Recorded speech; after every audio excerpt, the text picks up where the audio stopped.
The dawn of June 5, 1944, broke across the English coastline with an ethereal mist that seemed to whisper secrets to the wind.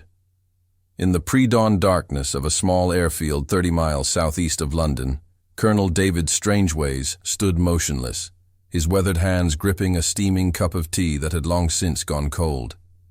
The silence around him was not peaceful. It was the heavy, pregnant silence that precedes either triumph or catastrophe. His breath formed small clouds in the frigid air, each exhalation a reminder that he was still alive, still breathing, still carrying the weight of perhaps the most audacious military deception in human history on his shoulders.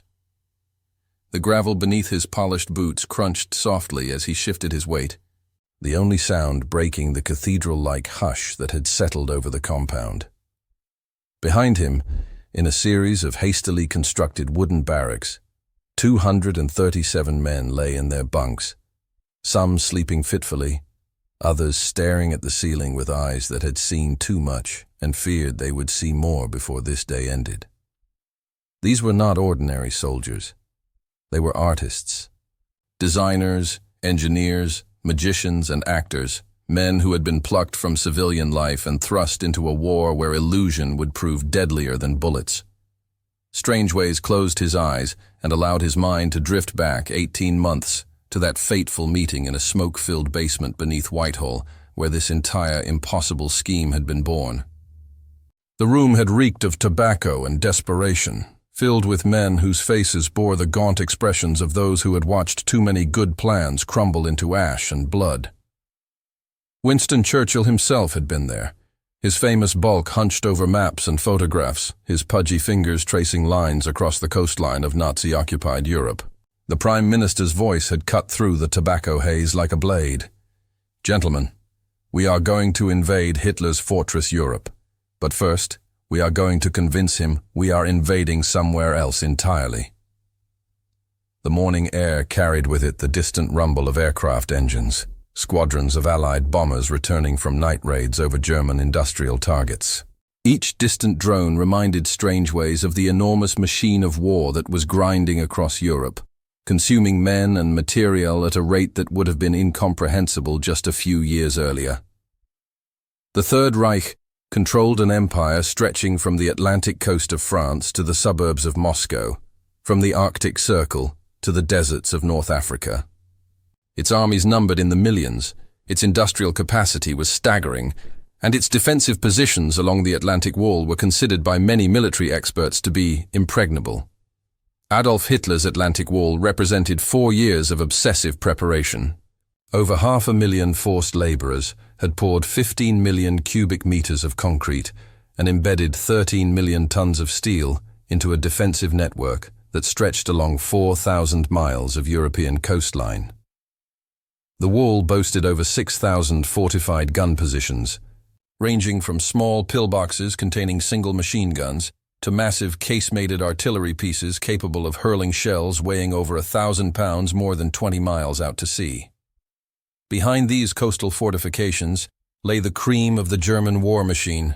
The 15th Army, commanded by General Hans von Salmuth, contained over 250,000 of Germany's finest soldiers, supported by hundreds of tanks, thousands of artillery pieces, and backed by the most experienced officer corps in the world. But numbers alone could not tell the complete story of what the Allies faced. Field Marshal Erwin Rommel, the legendary Desert Fox, who had earned his reputation fighting British forces across the sands of North Africa, had spent the winter of 1943 and spring of 1944 transforming the coastal defenses of northern France into what he called his Devil's Garden. Every beach that might serve as a landing site had been seeded with millions of mines. Underwater obstacles studded with explosives waited to tear the hulls from landing craft. Concrete pyramids and steel hedgehogs created killing fields where Allied soldiers would be funneled into the sites of interlocking machine gun nests. Rommel had personally walked every mile of coastline under his command, his trained eye identifying weaknesses and ordering improvements with the methodical precision that had made him one of history's most feared military commanders.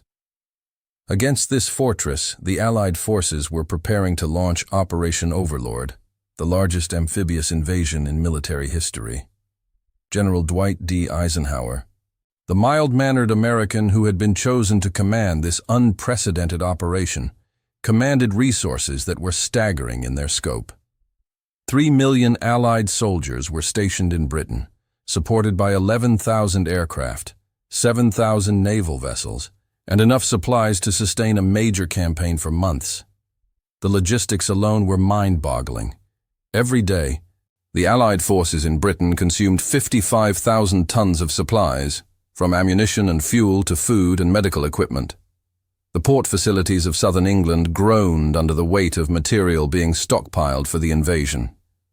Yet for all their numerical superiority, Allied commanders knew that a frontal assault against prepared defensive positions would result in casualties that could number in the hundreds of thousands.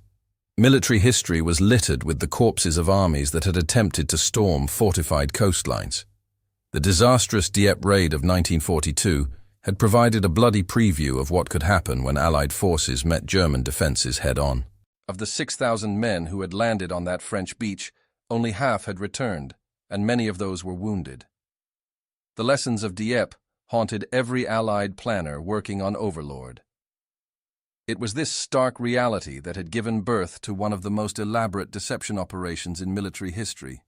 If the Allies could not guarantee victory through superior numbers alone, they would have to achieve victory through superior cunning. The operation that would eventually be known as Fortitude South was conceived in the brilliant military minds of British intelligence officers who understood that in modern warfare, perception could be as powerful as reality. The plan was breathtaking in its audacity: create an entirely fictitious army group, position it in southeastern England where German reconnaissance could observe it, and convince the German High Command that this phantom force represented the primary invasion threat to the Pas-de-Calais region of France. Colonel Strangeways had been chosen to command this army of ghosts, not because of his conventional military experience, but because of his unconventional background. Before the war, he had been a professional stage magician, performing under the name The Great Mysterio in music halls across Britain. His specialty had been grand illusions, making elephants disappear, sawing beautiful assistants in half, creating spectacles that left audiences gasping in amazement. The irony was not lost on him that he was now being asked to perform the greatest illusion of his career for an audience of Nazi intelligence officers who, if they discovered the trick, would respond not with applause, but with artillery shells. The heart of Operation Fortitude South lay in the creation of the 1st United States Army Group, known by its military designation FUSAG. On paper, FUSAG was a massive formation commanded by General George S. Patton, Jr., the famously aggressive American commander whom the Germans both feared and respected. Intelligence reports carefully leaked to German agents indicated that FUSAG consisted of 11 divisions organized into 2 armies, the 3rd U.S. Army and the 4th British Army. If such a force had actually existed, it would have represented over 400,000 men, supported by hundreds of tanks, thousands of vehicles, and all the logistics infrastructure necessary to sustain a major military operation. The genius of the deception lay not merely in its scale, but in its attention to detail. Every fictitious unit within FUSAG had been assigned realistic radio call signs, communication frequencies, and operational protocols.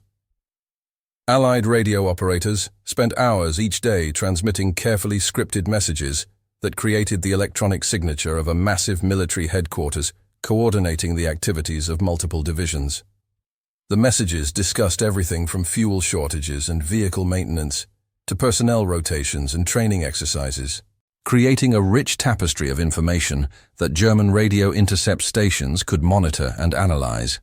But Strangeways and his team understood that radio traffic alone would not be sufficient to convince German intelligence. The enemy maintained extensive aerial reconnaissance operations over Britain, with high-altitude photography missions flown by specially modified aircraft that could capture images of British military installations from altitudes beyond the reach of Allied fighters.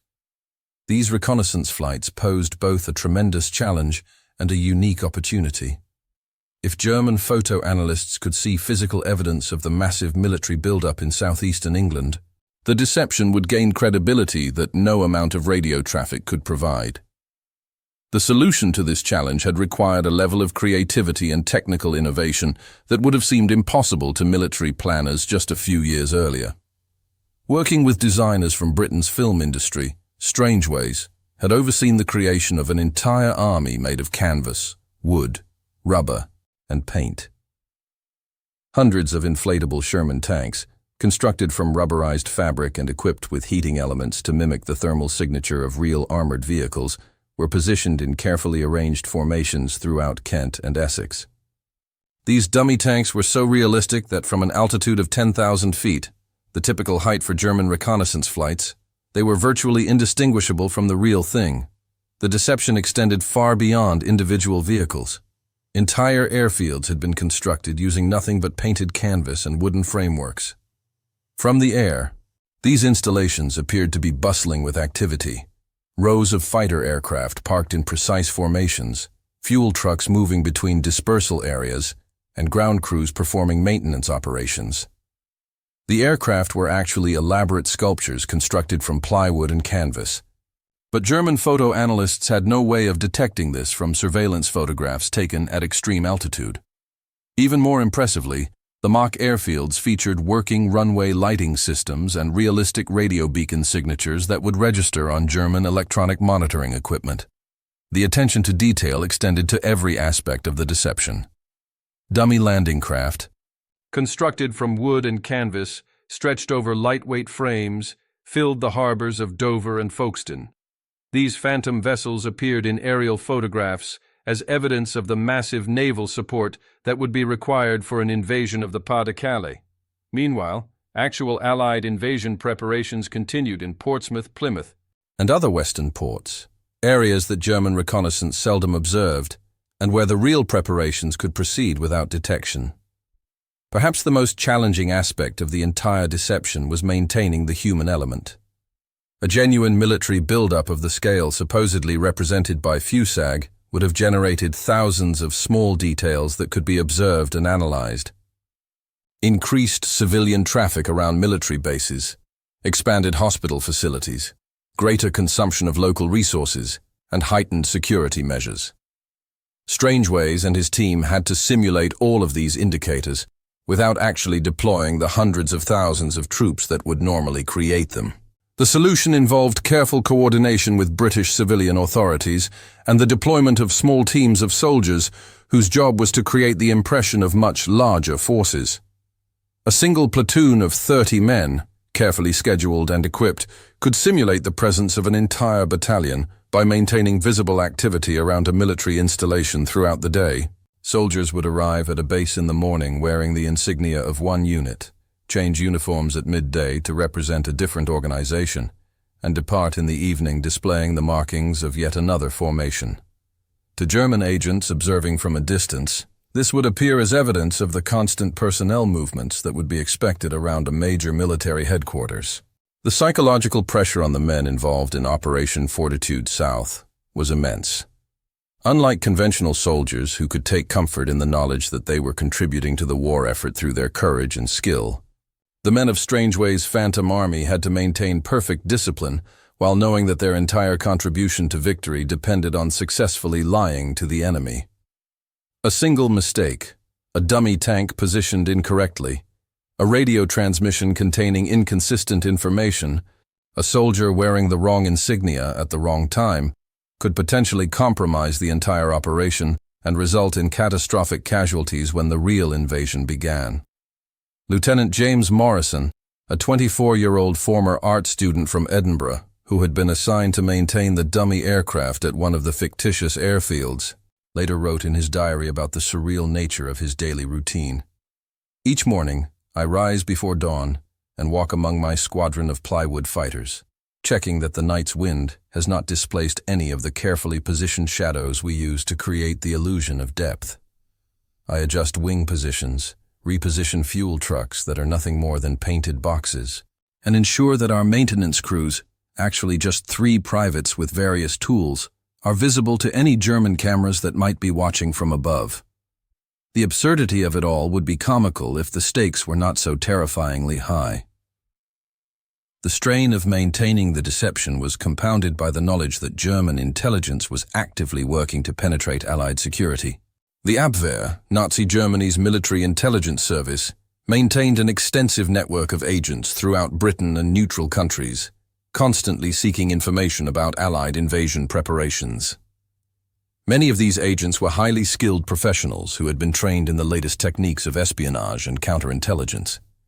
They monitored radio frequencies, analyzed aerial photographs, cultivated sources within British military and civilian organizations, and reported their findings to intelligence analysts in Berlin who were responsible for advising German military commanders about likely Allied operations. The challenge for Strangeways and his team was not simply to create convincing physical evidence of Fusag's existence, but to ensure that this evidence would be discovered and reported through the exact channels that German intelligence was monitoring. This required a delicate balance. The deception had to be obvious enough that German agents would detect it, but subtle enough that they would not recognize it as intentional misdirection. Radio transmissions had to contain the right amount of classified information to seem authentic, but not so much that German analysts would suspect the information was being deliberately leaked. Dummy installations had to be positioned where German reconnaissance flights would photograph them, but camouflaged well enough that the camouflage itself would not appear suspicious. As the weeks passed and the real date for Operation Overlord approached, the pressure on everyone involved in the deception increased exponentially. Weather reports indicated that a window of opportunity for the invasion would open in early June, when tidal conditions and moonlight would be favorable for amphibious operations. This meant that Fusag had to maintain its credibility for just a few more weeks. But those weeks would be the most crucial, as German commanders would be watching for any signs that would reveal the true Allied intentions. The success of the deception began to exceed even the most optimistic expectations. German intelligence reports intercepted by British codebreakers indicated that the Wehrmacht High Command had concluded that the primary Allied invasion would indeed target the Pas-de-Calais region. Field Marshal Gerd von Rundstedt, the overall commander of German forces in Western Europe, had ordered his strongest formations to remain concentrated in the 15th Army sector, believing that this was where they would face the main Allied assault. Even more encouraging was intelligence indicating that Hitler himself had become convinced that Patton's Phantom Army Group represented the greatest threat to German-occupied Europe.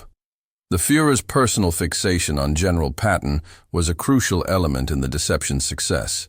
Hitler and his inner circle had developed a profound respect for Patton's aggressive tactics during the campaigns in Sicily and Italy. German military analysts considered him the most dangerous Allied field commander, a man whose presence on any battlefield automatically elevated the threat level for German forces. The fact that German intelligence believed Patton was commanding the fictitious Fusag gave the entire deception and credibility that could not have been achieved through technical means alone. By late May 1944, German defensive preparations reflected the success of Operation Fortitude South. The 15th Army maintained its concentration around the Pas-de-Calais, with its 19 divisions positioned to repel an invasion that would never come. Meanwhile, the actual Allied invasion forces continued their final preparations in western England, largely unobserved by German reconnaissance. The 5 divisions that would land on the beaches of Normandy represented only a fraction of the defensive force that the Germans believed was preparing to assault the Pas-de-Calais. The psychological impact of the deception extended beyond simple force dispositions. German commanders were forced to prepare for multiple scenarios simultaneously, dividing their attention and resources among various potential threats. While they concentrated their strongest forces around Calais, they also had to maintain defensive preparations along the entire Atlantic Wall, never knowing exactly where or when the Allied blow would fall. This uncertainty created a constant state of tension that wore down German morale and effectiveness even before the first Allied soldier set foot on French soil. For the men maintaining the Ghost Army, the approach of D-Day brought a mixture of anticipation and anxiety. They knew that their months of careful work would soon be put to the ultimate test. If the deception had been successful, the real invasion forces would face lighter opposition than had been feared. If it had failed, thousands of Allied soldiers would pay the price in blood on the beaches of Normandy. The weight of this responsibility was something that none of them had been trained to bear when they first enlisted in their respective armies. Colonel Strangeways spent the final nights before the invasion walking among his phantom installations, reviewing every detail of the elaborate illusion that he and his men had created. The inflatable tanks sat in perfect formation, their rubber sides holding firm despite months of British weather. The dummy aircraft remained positioned on their fictional runways, ready to launch missions that would never be flown. The radio operators continued their electronic charade, transmitting orders and reports for units that existed only on paper. Everything was ready for the greatest performance of Strangeways' career, a performance where the audience would be German intelligence officers, and applause would come in the form of reduced casualties among the Allied invasion forces. The night of June 5th was filled with the sounds of real military activity as the actual invasion forces began their movement toward the Channel. Thousands of Allied soldiers climbed aboard landing craft in ports throughout southern England, while overhead, formations of transport aircraft carried paratroopers toward their drop zones in Normandy. The contrast between this genuine military activity and the elaborate charade that Fusag had maintained for months was stark. Real soldiers faced real dangers, while the Phantom Army continued its peaceful deception in the fields of Kent and Essex. As dawn broke on June 6, 1944, radio intercepts began to confirm that Operation Fortitude South had achieved its primary objective. German commanders, initially taken by surprise by the Normandy landings, quickly concluded that these were merely diversionary attacks, designed to draw their attention away from the real invasion that would soon be launched by Patton's army group against the Pas-de-Calais. Field Marshal von Rundstedt refused to authorize the movement of armored reserves from the 15th Army sector, believing that these forces would be needed to counter the main Allied assault when it came. This crucial misunderstanding gave the Allied forces landing in Normandy precious hours to establish their beachheads without facing the full strength of German armor. The 21st Panzer Division, the closest German armored formation to the invasion beaches, was delayed in its counterattack by confusing orders from higher headquarters. Other armored units remained in position around Calais, waiting for an invasion that would never materialize. The carefully orchestrated deception had purchased time for the real invasion forces, time that was measured in saved lives and reduced casualties. The psychological impact on German commanders was devastating. Throughout June and into July, Hitler continued to believe that the Normandy landings were a diversion, expecting the main Allied assault to begin at any moment against the Pas-de-Calais. This belief was reinforced by continued reports from German intelligence indicating that Patton's army group remained in southeastern England, apparently preparing for operations against the shortest crossing point of the English Channel. The Führer's strategic reserve, including some of Germany's most experienced armored divisions, remained tied down defending against a threat that existed only in the imaginations of Allied deception planners. The success of the Phantom Army extended far beyond its immediate tactical impact on the Normandy invasion. By convincing German intelligence that the Allies possessed far greater military strength than they actually deployed in the initial assault, the deception created a cascade of strategic miscalculations that would plague German decision-making throughout the remainder of the war.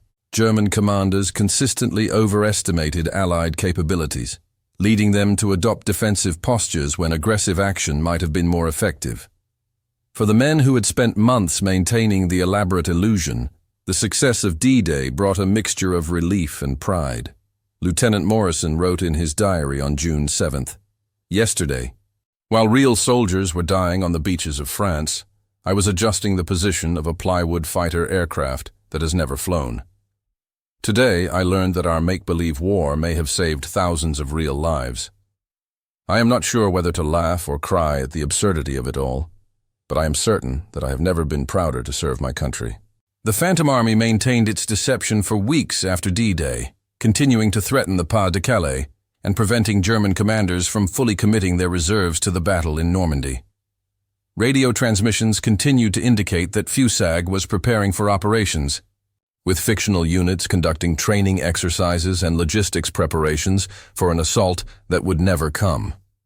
The dummy installations remained in place, still visible to German reconnaissance flights, still providing evidence of a military capability that existed only in the minds of enemy intelligence analysts.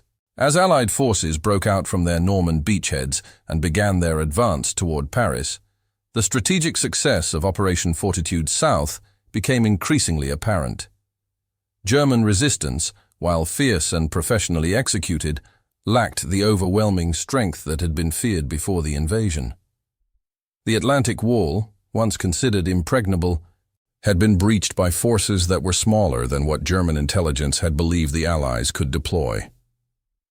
The Phantom Army had successfully convinced the enemy that they faced a threat far greater than reality, leading them to disperse their defensive strength and miss opportunities to concentrate against the actual invasion. The psychological warfare implications of the deception extended far beyond its immediate military impact.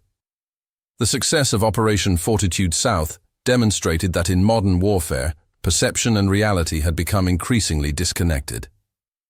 Military commanders who based their decisions solely on physical evidence, troop concentrations, equipment deployments, logistics preparations, could be systematically deceived by enemies who understood how to manipulate the intelligence-gathering systems that modern armies depended upon. The age of electronic warfare and sophisticated deception operations had begun, though few recognized it at the time. For Colonel Strangeways and his team, the aftermath of D-Day brought new challenges as they worked to maintain the deception while real Allied forces advanced across France. The Phantom Fusag had to remain credible even as the strategic situation evolved rapidly. This required constant adjustments to the fictional order of battle, creating new units to replace those that were supposedly being transferred to reinforce the Normandy operation, and maintaining radio traffic patterns that would continue to convince German analysts that a major military formation remained poised to strike at the Pas-de-Calais. The technical challenges of maintaining the deception grew more complex as the weeks passed. German intelligence began to ask increasingly sophisticated questions about Fusag's capabilities and intentions. Allied deception planners had to create detailed fictional histories for the Phantom units, complete with personnel records, equipment inventories, and operational histories. The radio operators had to become increasingly skilled at improvisation, creating realistic conversations about training accidents, disciplinary problems, supply shortages, and all the mundane difficulties that would affect a real military formation. The human cost of maintaining the deception was significant, though different from the casualties suffered by combat units. The men involved in Operation Fortitude South lived under constant stress, knowing that any mistake could potentially compromise the entire operation. They could not discuss their work with friends or family members, could not seek recognition for their contributions to the war effort, and could not even acknowledge among themselves the success of their efforts. They were soldiers fighting a war of shadows and illusions, where victory was measured not in territory captured or enemies destroyed, but in the enemy's continued belief in a reality that did not exist. The broader implications of Operation Fortitude South would not be fully understood until after the war, when captured German documents revealed the extent to which the deception had influenced enemy strategic planning. Intelligence analysts discovered that German defensive preparations had been systematically distorted by their belief in the Phantom Army, leading them to maintain defensive positions that were inappropriate for the actual threat they faced. The operation represented a revolution in military thinking, demonstrating that carefully orchestrated deception could be as effective as additional divisions in achieving strategic objectives. As summer turned to autumn in 1944 and Allied forces advanced toward the German border, the Phantom Army began its slow dissolution.